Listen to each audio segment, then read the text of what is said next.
Cinema शौकीन सबका स्वागत करता है। आज हम बात करने वाले हैं रेपो मैन के बारे में। ये कहानी है भविष्य की, जब एक कंपनी आर्टिफिशियल ऑर्गन्स बनाने लगी थी जिन्हें लोन पर वो लोगों को देते थे, और अगर कोई भी पैसे नहीं चुका पाता था तब वो लोग रेपो मैन को भेजते थे जो उन्हें मारता था और ऑर्गन को वापस निकाल करके ले आता था। कहानी की शुरुआत होती है और हमारे सामने 2025 का दृश्य आता है और यहीं पर हम एक कंपनी को देखते हैं जिसका नाम है द यूनियन। इस कंपनी ने मेडिकल फील्ड को चकाचौंध करके रख दिया है। ये कैसे भी ऑर्गन्स बना देते हैं, वो भी बिल्कुल आर्टिफिशियल, जिसने हजारों लोगों की जिंदगियां बचाई हुई है। लेकिन इस कंपनी के ऑर्गन्स बहुत ही महंगे हैं, पर जो भी लोग इमरजेंसी में होते हैं वो इसे लोन पे ले सकते हैं, लेकिन इनका ब्याज दर भी बहुत ज्यादा है। एक बार अगर कोई इनसे ऑर्गन खरीद लेता है तब वो पूरी जिंदगी उस कर्जे को नहीं चुका पाता। इसीलिए दिन प्रतिदिन डिफॉल्टर्स की तादाद बढ़ती ही जा रही है, जिससे यह कंपनी बहुत परेशान है। इसीलिए इन लोगों ने एक नया यूनिट बनाया है जिसका नाम है रेपो मैन, जिसमें इन लोगों ने कुछ कातिलों को रखा है। ये लोग बहुत ही ज्यादा खतरनाक होते हैं। एक बार जिसके पीछे लग जाते हैं उसका पीछा कभी भी नहीं छोड़ते। वो उन डिफॉल्टर्स को पकड़ते हैं और उन्हें मार के कंपनी के ऑर्गन को वापस ले आते हैं। तभी हम कंपनी के एक रेपो मैन को देखते हैं जिसका नाम है रेमी। हम रेमी के गले पे एक टैटू देखते हैं और ये टैटू निशानी है कि ये एक रेपो मैन है। रेमी अपने काम में बहुत बेहतर है। वो द यूनियन का सबसे बेहतरीन एजेंट है और अभी वो अपने नए मिशन पे निकला है। तभी हम एक आदमी को देखते हैं जो एक लड़की को लेकर के आता है अपार्टमेंट में और ये दोनों इंटीमेट होने लगते हैं। तभी रेमी उनके सामने आता है और इस आदमी पे गोली चला के उसे बेहोश कर देता है, फिर जाने लगता है उसके पास। तब वो लड़की बार बार मारने की कोशिश करती है रेमी को। तब रेमी उस लड़की को भी बेहोश कर देता है और यूनिफॉर्म के ऊपर एक कवर को पहन लेता है। उसके साथ साथ वो अपने कान पे हेडफोन्स भी लगाता है। तब अपने सारे टूल्स को निकालता है और इस आदमी का छाती को खोल देता है और खोलने के बाद अंदर से उस ऑर्गन को बाहर निकालता है जो उसने द यूनियन से खरीदा था। और ऑर्गन के निकालते ही वो उसकी सफाई करता है, फिर अपने बैग में भर लेता है और यहाँ से निकल जाता है और वैसे ही उस आदमी को मरने के लिए छोड़ देता है। तभी सुबह में रेमी को हम उसके घर पे देखते हैं। यहाँ पर उसके साथ उसकी पत्नी है जिसका नाम है कैरोल और उसके बेटे का नाम है पीटर। रेमी के परिवार में यही दो लोग हैं और वो बहुत ही खुश रहता है अपने परिवार के साथ। सुबह सुबह अपने बेटे को स्कूल छोड़ने जाता है और स्कूल खत्म करने के बाद फिर से अपने काम पे लग जाता है। एक एक करके उन सारे लोगों के पास जाता है जो डिफॉल्टर्स हैं, उन्हें मारता है, ऑर्गन लेता है और उन्हें मरने के लिए छोड़ देता है। फिर इसी बीच वो जैसे ही अपने ऑफिस में दाखिल होता है उससे एक आदमी टकरा जाता है जिसने बच्चों का मास्क पहन रखा है। तब रेमी उस पर ज्यादा ध्यान नहीं देता। तभी हम इनके बॉस को देखते हैं जिसका नाम है फ्रैंक। फ्रैंक एक परिवार से बात कर रहा है। उन्हें ऑर्गन की जरूरत है लेकिन इतना महंगा ऑर्गन वो अफोर्ड नहीं कर सकते, इसीलिए वो हिचकिचा रहे हैं। तब फ्रैंक उन्हें अपने शब्दों के जाल में फंसाने लगता है और अंत में वो लोग साइन भी कर देते हैं। तभी रेमी पहुंचता है अपने चेंजिंग रूम में और यहाँ पर उसे रेमंड नाम का एक आदमी मिलता है जो बहुत ही ज्यादा दुखी है। उसने सबवे में एक औरत पे हमला किया था, तब से उसे नौकरी से निकाल दिया गया है। वो इसी बारे में बात कर रहा होता है। तभी फ्रैंक यहाँ पे आ जाता है और इन्हें कहता है कि मेन दरवाजे से कभी भी अंदर मत आओ, कहीं किसी ने ऑर्गन देख लिया तो हमारे कस्टमर्स भड़क सकते हैं। तब वो एक एक करके सारे ऑर्गन्स को स्कैन करने लगता है। तभी जेक नाम का आदमी आकर के बंदूक तान देता है रेमी पे। तब हमें पता लगता है कि ये दोनों बेस्ट फ्रेंड हैं। जब रेमी छोटा था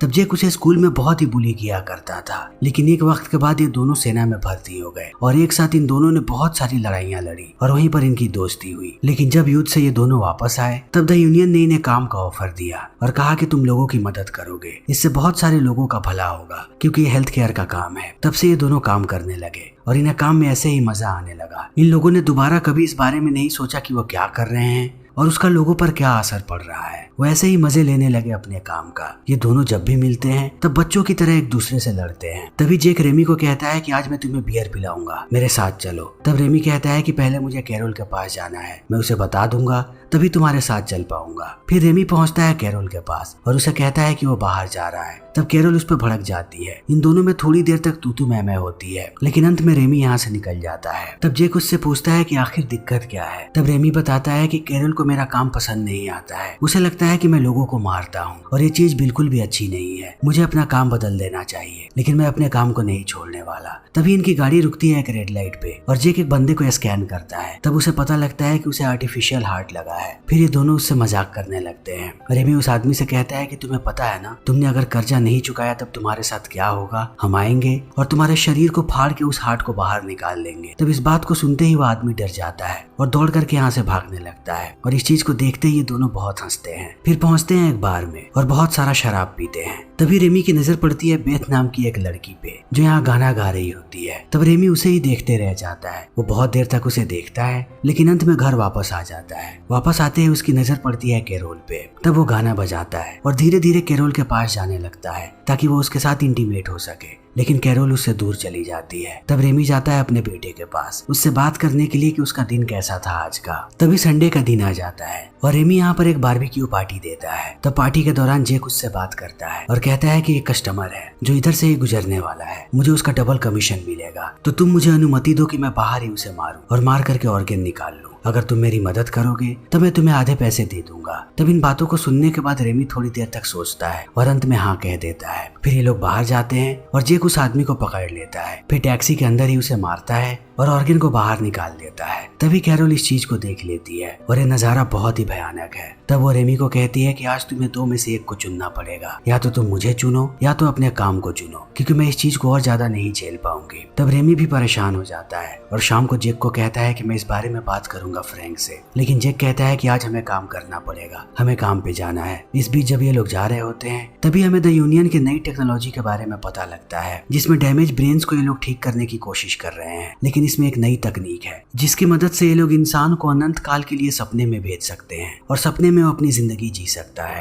तभी इन्हें कुछ और डिफॉल्टर्स के बारे में पता लगता है जिनका एक पूरा का पूरा समूह है, 100 से ज्यादा लोग हैं। ये सारे लोग ऑर्गन वापस नहीं करना चाहते और धीरे धीरे करके देश छोड़ के भाग रहे हैं। तभी अपनी बंदूकों को तैयार करते हैं, जितने भी हथियार इनके पास हैं वो सारे हथियारों को ले लेते हैं और घर के अंदर दाखिल होते ही कत्लेआम शुरू कर देते हैं। तभी कुछ लोग आकर के घेर लेते हैं यहाँ पर रेमी को, उसे मारने लगते हैं, लेकिन रेमी अपने आप को संभालता है और चाकू को बाहर निकाल लेता है। तब चाकू से एक एक करके वो सबका काम तमाम कर देता है। तभी हम जेक को देखते हैं जिसके ऊपर एक आदमी ने हमला कर दिया है। वो जेक पर भारी पड़ रहा है। वो जेक को मारता उससे पहले रेमी आकर के उस पर हमला कर देता है। तब जेक गुस्सा हो जाता है रेमी पे और कहता है कि मैं इसे संभाल सकता था, ये सब मत किया करो। तब ये लोग पहुंचते हैं फ्रैंक के ऑफिस में। इनके पास अब बहुत सारे ऑर्गन्स हैं और 2 स्कैनर जैमर भी, जिसकी मदद से ये लोग कभी भी ऑर्गन को स्कैन नहीं कर पाते थे कि जिस आदमी के शरीर में ऑर्गन है उसने पैसा पे किया है या फिर नहीं। तब फ्रैंक इन चीजों को देख करके बहुत खुश होता है और रेमी को कहता है कि मैं तुम्हारा प्रमोशन करना चाहता हूँ, रिपो टीम का मैं तुम्हें कैप्टन बनाना चाहता हूँ। तब रेमी कहता है कि मुझे ये नहीं चाहिए, मुझे अगर कोई डेस्क जॉब मिल जाए तो वो मेरे लिए ज्यादा बेटर है। लेकिन रेमी कुछ बोलता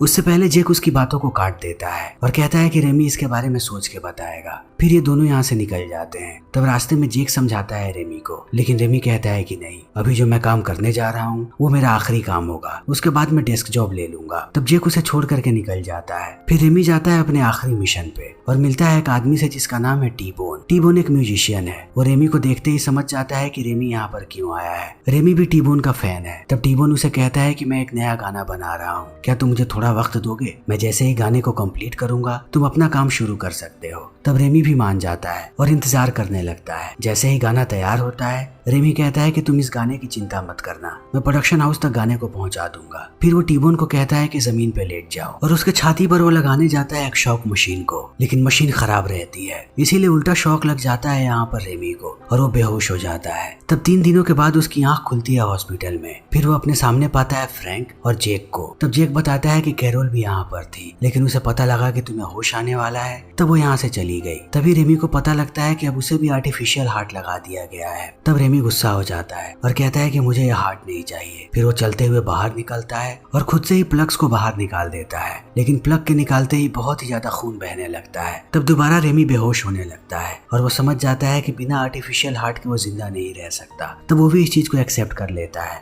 और अंत में उसे आर्टिफिशियल हार्ट लगा दिया जाता है। तब थोड़े समय के बाद रेमी जैसे ही ठीक होता है वो अपने घर वापस जाता है, लेकिन जैसे ही वो ताला खोलने की कोशिश करता है तब उसे पता लगता है कि कैरोल ने लॉक को बदल दिया है। फिर कैरोल दरवाजा खोलती है और एक बैग बाहर रख देती है। फिर रेमी को कहती है कि इसमें तुम्हारा सारा सामान है, तुम्हें मैंने कहा था कि तुम अपने परिवार को चुनोगे या अपने काम को, तो तुमने अपने काम को चुना। तब इन बातों को सुनने के बाद रेमी भी निकल जाता है और जाके जेक के साथ रहने लगता है। तब जेक कहता है कि अब मैं तुम्हारे लिए लड़कियां बुलवाऊंगा, चिंता मत करो। तब रेमी मना कर देता है और अगले दिन पहुंचता है अपने ऑफिस में फिर से काम को शुरू करने के लिए। तब सारे लोग उसका स्वागत करते हैं और एक डांसर को भी बुलाते हैं। तब रात में रेमी दोबारा काम पे जाता है, लेकिन जैसे ही उसका सामना नए क्लाइंट से होता है वो क्लाइंट इस पे हमला कर देता है। तब रेमी उससे लड़ने लगता है और इसी बीच रेमी को एहसास होता है कि अब वो पहले जैसा तंदुरुस्त नहीं रहा। उसका हार्ट रेट बहुत ही तेजी से बढ़ रहा है और उसके साथ साथ वो थक भी चुका है। फिर भी वो क्लाइंट को बेहोश कर देता है, लेकिन जब वो उसके बॉडी पार्ट्स को काटने जाता है तब उसका हाथ कांपने लगता है और वो समझ जाता है कि अब चीजें उसके लिए बहुत मुश्किल होने वाली है। तब वो आधे पर ही काम को छोड़ के निकल जाता है और जाता है सारे रिपो मैन के पास जो क्लब में बैठे हैं। तब जेक अपनी कहानी बता रहा होता है कि आज उसने कैसे कैसे लोगों को मारा। तब रेमी के दिमाग में आने लगता है कि जितने भी लोगों को ये मार रहे हैं उन सबका कोई ना कोई परिवार है,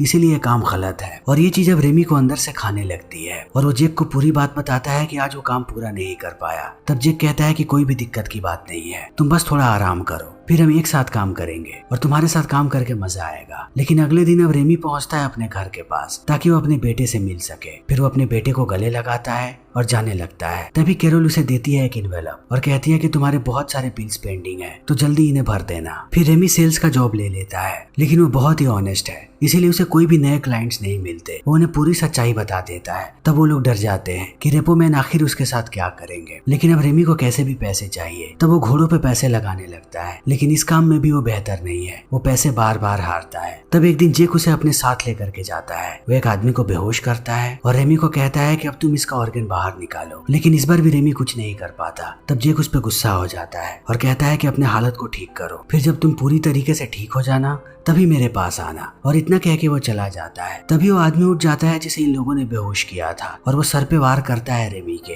तब रेमी नीचे गिर जाता है। लेकिन कुछ घंटे के बाद जब उसे होश आता है तब वो उसी लड़की को देखता है जो क्लब में गाना गा रही थी, यानी बेथ को, जिसे चोट लगी है और वो नीचे गिरी है। तब रेमी उसे लेकर के जाता है एक मोटेल में और उसका इलाज भी करता है। लेकिन बेथ जैसे ही होश में आती है वो रेमी से ही लड़ने लगती है, क्योंकि रेमी उसे बताता है कि बेथ के शरीर में बहुत सारे ऑर्गन्स लगे हैं जिन्हें कंपनी जल्दी ही वापस ले लेगी और उसे मार भी देगी। तब रेमी कहती है कि ये सब मुझे पहले से पता है, और वो ये भी बताती है कि तुम्हारे भी शरीर में वही लगा है और तुम्हारा भी कर्जा बढ़ते जा रहा है, तो तुम्हारे साथ भी वही होगा जो मेरे साथ होने वाला है। तब रेमी इस बारे में सोचने लगता है और अगले दिन ऑफिस जाकर के घुस जाता है मेन फ्रेम कंप्यूटर वाले कमरे में और अपने सारे ड्यूज को क्लियर करने लगता है। लेकिन वो सबको क्लियर नहीं कर पाता। तभी यहाँ पे जेक आ जाता है और रेमी को कहता है कि अभी के अभी यहाँ से चले जाओ। तब रेमी भी यहाँ से निकल जाता है। वो जाके अपने बच्चे को आखिरी बार देखता है और बेथ को लेकर के यहाँ से दूर भागने लगता है। तब ये दोनों जाकर के रहने लगते हैं एक पुराने से घर के अंदर और यहीं पर अपना समय बिताते हैं। तब फ्रैंक पहुंचता है जेक के पास और उसे रेमी का केस देने की कोशिश करता है, लेकिन जेक मना कर देता है। तभी हम रेमी और बेथ को देखते हैं और यहाँ पर बेथ अपनी कहानी सुनाती है रेमी को। फिर ये दोनों धीरे धीरे करीब आने लगते हैं और पहली बार इंटीमेट होते हैं। फिर सुबह सुबह रेमी जैसे ही जगता है तब बेथ उसके पास आती है और एक पुराना टाइपराइटर देती है। तब रेमी अपनी पूरी कहानी लिखने लगता है इस टाइपराइटर से। तभी बेथ कहती है कि कोई शायद इस बिल्डिंग के अंदर आया हुआ है, लेकिन रेमी इन आवाजों को नहीं सुन पाता। तब बेथ उसे सुनाती है और रेमी समझ जाता है कि जरूर यहाँ पर रेपो मैन आया हुआ है। तभी हम रेमंड को देखते हैं जिसने रेमी के केस को एक्सेप्ट किया है, क्योंकि बाकी कोई भी एक्सेप्ट नहीं कर रहा था। और जैसे ही बेथ और रेमी को ये बात पता लगती है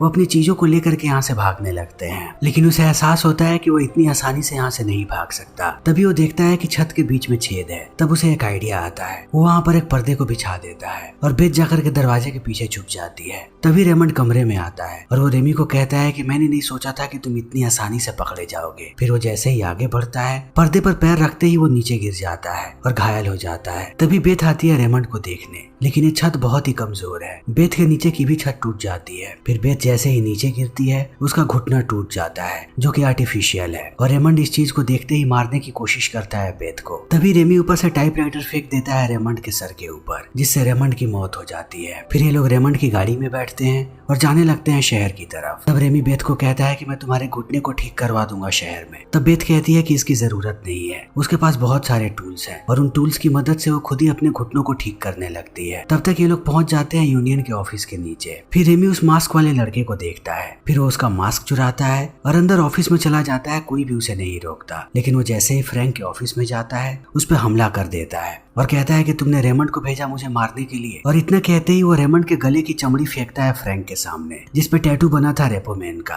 और फ्रैंक को ये भी कहता है कि अगर तुमने किसी और को मेरे पीछे भेजा तब उसका भी यही हश्र होगा। अब सीधा सीधा बताओ कि मेरा सारा का सारा कर्जा क्लियर कैसे होगा। तब फ्रैंक कहता है कि अब ये बहुत मुश्किल है, यहाँ से कुछ नहीं हो सकता। जब तुमने पहला अटेम्प्ट किया था तभी सारे सिस्टम को चेंज कर दिया गया। अब ड्यूज तभी क्लियर होंगे जब ऑर्गन को लेकर के जाया जाएगा हेडक्वार्टर में। फिर वो रेमी को समझाने लगता है, लेकिन रेमी उसकी बात नहीं सुनता और फ्रैंक को बेहोश करके यहाँ से निकल पड़ता है। तब जैसे ही जेक आता है फ्रैंक के पास, फ्रैंक जेक को कहता है कि कैसे भी जाकर के रेमी को पकड़ो। तभी हम रेमी को देखते हैं जो बेथ को कहता है कि अब हम देश छोड़ने वाले हैं, हमें वहाँ पर कोई भी नहीं पकड़ पाएगा क्योंकि मैंने स्कैनर जैमर ले रखा है। तब ये दोनों पहुंचते हैं एयरपोर्ट पे और जैमर की मदद से इन्हें कोई भी नहीं पकड़ पाता कि इनके पास ऑर्गन है। लेकिन जब ये थोड़ा आगे बढ़ते हैं तभी यहाँ के लोग देख लेते हैं कि बेथ के पैरों से खून निकल रहा है। तब गार्ड उसे लेकर के भीतर जाते हैं और उसके घुटने पे मरहम पट्टी कर रहे होते हैं। तब दोबारा लोग आते हैं उन्हें स्कैन करने के लिए और इस बार उन्हें पता लग जाता है कि इनके पास अनपेड ऑर्गन्स हैं। तब रेमी सारे लोगों पे हमला कर देता है और बेथ भी। ये लोग बहुत देर तक इन सबसे लड़ते रहते हैं और अंत में सबको मार करके यहाँ से भागने लगते हैं। तभी कांच के उस पार ये लोग जेक को देखते हैं जो उस पार से कुछ भी नहीं कर सकता। फिर रेमी बेथ को उठाता है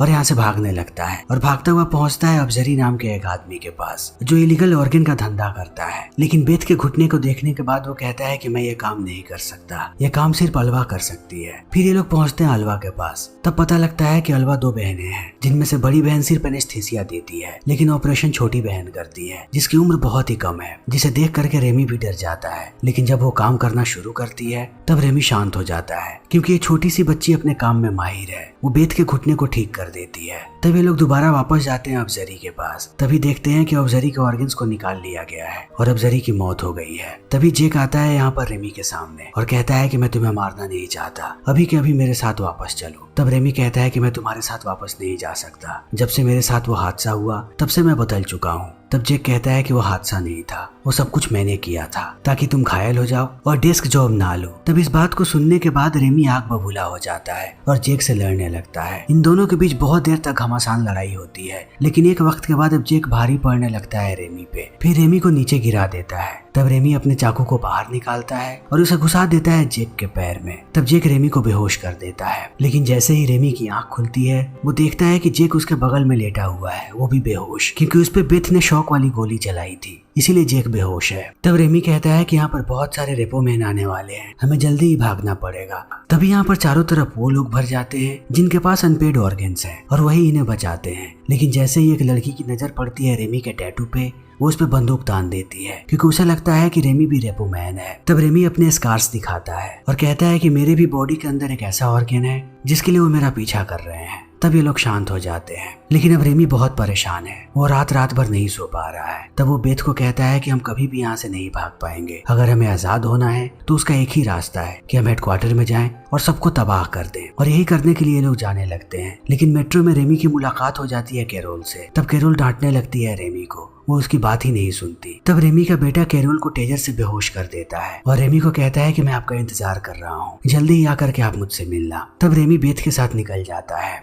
और सबसे पहले बंदूक तानता है फ्रैंक पे। फिर उसकी गाड़ी लेकर के ये लोग पहुंचते हैं हेडक्वार्टर। तब रेमी के सामने जो भी आता है रेमी उसे मार देता है और ये लोग उस जगह पे पहुंचते हैं जहाँ पर वैज्ञानिक सारे ऑर्गन्स को बना रहे हैं लेकिन कोई भी वैज्ञानिक इनकी तरफ नहीं देखता। तभी एक वैज्ञानिक इन्हें देख लेता है और एक दरवाजे से भागता है। तब रेमी को उस पर शक होता है, वो भी उसके पीछे पीछे जाने लगता है। तभी गार्ड्स यहाँ पे आ जाते हैं और अंधाधुंध सब पे गोलियां चलाने लगते हैं। वो ये भी नहीं देखते कि उनकी गोलियों का शिकार वैज्ञानिक हो रहे हैं। लेकिन अब रेमी और बेथ उसी दरवाजे से अंदर जाते हैं जहाँ से वो वैज्ञानिक भागा है। तब तक गार्ड्स इन्हें चारों तरफ से घेर लेते हैं। तब रेमी बेथ को शांत रहने के लिए कहता है। वो 2 चाकू निकालता है और अपने पुराने सिखाए गए स्किल्स का इस्तेमाल करता है। जैसे जैसे करके लोग उसके सामने आते रहते हैं वो सबको मौत के घाट उतार देता है और अंत में बेथ को लेकर के जाता है कंट्रोल रूम में और अंदर से ये लोग दरवाजे को बंद कर लेते हैं। तब तक बाहर जेक और फ्रैंक आ चुके हैं। लेकिन सारी चीजों को देखने के बाद रेमी को समझ में आता है कि वो लोग कंप्यूटर में इतनी आसानी से नहीं घुस पाएंगे, उन्हें स्कैन के लिए अपने ऑर्गन को आगे करना पड़ेगा। तब बारी बारी से ये लोग अपने शरीर को काटने लगते हैं ताकि उसे स्कैन करने के बाद ये कंप्यूटर इन्हें अनुमति दे अंदर जाने का और वो सारे ऑर्गन्स को पेड घोषित कर दे। पहले रेमी अपने ऑर्गन्स को क्लियर करता है। तब तक जेक अंदर आ जाता है। तब वो देखता है कि रेमी बेथ के ऑर्गन्स को स्कैन कर रहा है। तभी फ्रैंक जेक को कहता है कि वो उसे मार दे। तब रेमी जेक को कहता है कि ये मेरी जिंदगी का सबसे बेहतरीन काम है, मुझे इसे पूरा कर लेने दो। तब इस बात को सुनते ही जेक चाकू मार देता है फ्रैंक को और नए नए औजार देने लगता है रेमी को। रेमी जैसे ही ऑपरेशन को पूरा करता है जेक 2 बॉम्ब लगा देता है मेन कंप्यूटर में और सारा का सारा सिस्टम ब्लास्ट हो जाता है। यानी अब किसी को भी ऑर्गन के लिए पे नहीं करना पड़ेगा और सब कुछ ठीक हो जाता है। तब ये लोग छुट्टियां मनाने के लिए जाते हैं बीच पे और जेक के हाथ में एक किताब होती है। ये वही किताब है जिसे रेमी ने लिखी है। इस किताब में रेमी की पूरी कहानी है। तब ये दोनों हंसी मजाक करने लगते हैं। यहाँ पर बेथ भी होती है लेकिन अचानक ही जेक गायब हो जाता है और पिक्चर भी फ्लिक करने लगती है। तब हम दोबारा देखते हैं रेमी को और हमें पता लगता है कि रेमी कोमा में चला गया है। जब जेक ने उसे बेहोश किया था तब से रेमी कोमा में ही है और जितनी भी चीजें अब तक हमने देखी हैं वो सारी चीजें उसके दिमाग में चल रही थी। उसके साथ साथ जेक ने रेमी के ऑर्गन के पैसे भी भर दिए हैं और वो इंतजार कर रहा है कि जेक कब होश में आएगा। तभी बेथ वो सारी स्क्रिप्ट दे देती है जेक को जिसमें रेमी ने अपनी कहानी लिखी है। है, यानी कि फाइनली रेमी की कहानी पब्लिश होने वाली है और ये फिल्म यहीं पे खत्म हो जाती है। तो दोस्तों हमारी आज की ये वीडियो यहीं पे खत्म होती है। अगर आपको हमारी ये वीडियो पसंद आई हो तो इसे लाइक करें, शेयर करें और चैनल को सब्सक्राइब करें। Thank you.